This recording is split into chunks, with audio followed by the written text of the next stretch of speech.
C'est qui, lui? L'évadé perpétuel. Vidocq, monsieur.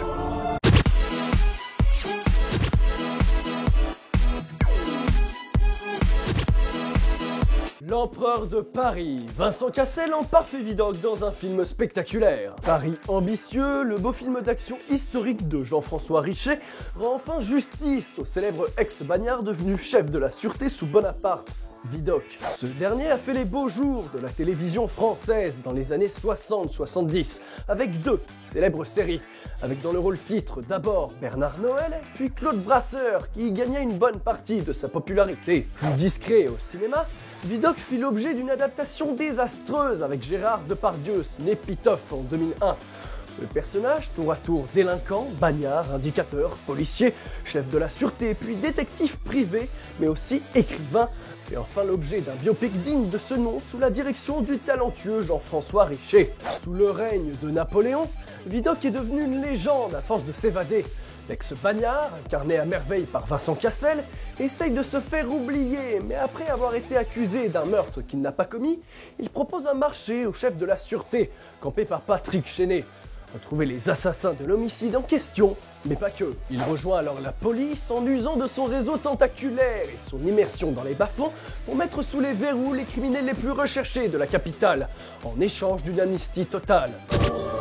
On vous accuse d'un meurtre. Cette fois, c'est la guillotine. Moi, je vous dis que je n'ai rien fait. Je connais les coupables.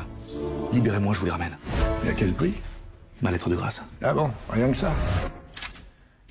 De ce fait, le voyou deviendra un précieux indique, aux grandes dames des petits et grands caïds qui voient d'un très mauvais œil ce nouvel ennemi, notamment le terrible Maillard, un mafieux, proxénète, sadique et fêlé. Il est d'ailleurs incarné par Denis Lavant, que l'on peut aussi retrouver dans Un peuple et son roi, dans le rôle de Marat, cette fois-ci, à ne pas confondre.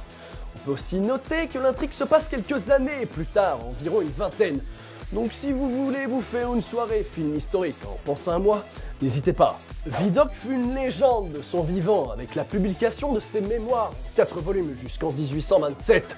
Pseudo-autobiographique, pseudo-coécrite par des teinturiers, écrivains fantômes dit-on aujourd'hui, elle est sans doute édulcorée à la gloire d'un parcours atypique dans l'histoire de la pègre et de la police française du début du 19e siècle. Si l'on sent cette influence dans le film de Jean-François Richet, force est de reconnaître que la reconstruction historique de Paris des années 1800 est des plus spectaculaires avec un visuel réaliste.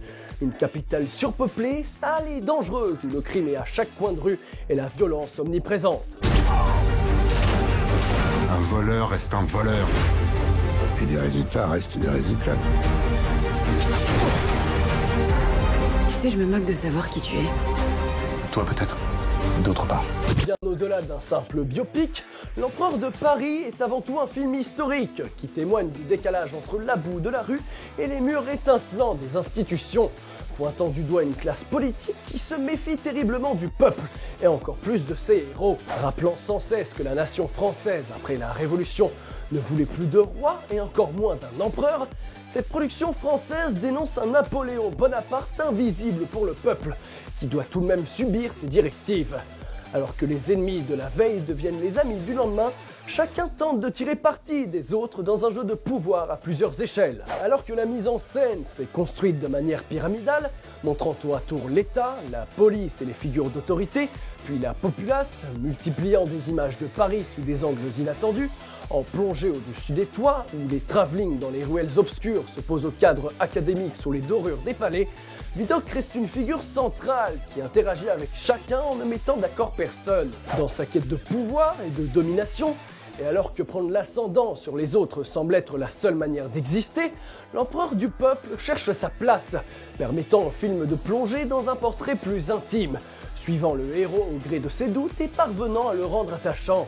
Sans le vouloir, cette adaptation 2018 trouvera sans aucun doute un écho particulier dans l'actualité agitée de notre pays, en proie à de grandes tensions sociales et politiques. Si l'on retiendra surtout la beauté des costumes, la finesse des décors du Paris du 19e siècle, ainsi qu'une bande originale d'une grande délicatesse utilisée à bon escient, force est de reconnaître que le long métrage tourne résolument le dos à la surenchère numérique et aux morceaux de bravoure pour préférer un récit à hauteur d'homme. Une mise en scène musclée mais classique et une générosité qui fait écho aux grandes sagas populaires d'antan. Quand le cinéma français a de l'ambition, il est capable de grandes choses. Qu'est-ce que tu feras, toi, quand tout ça sera terminé? J'ai fait de nous les empereurs de Paris. Il n'y aura jamais qu'un seul empereur.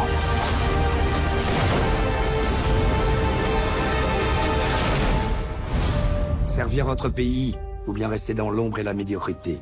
Il va vous falloir choisir, Vidocq.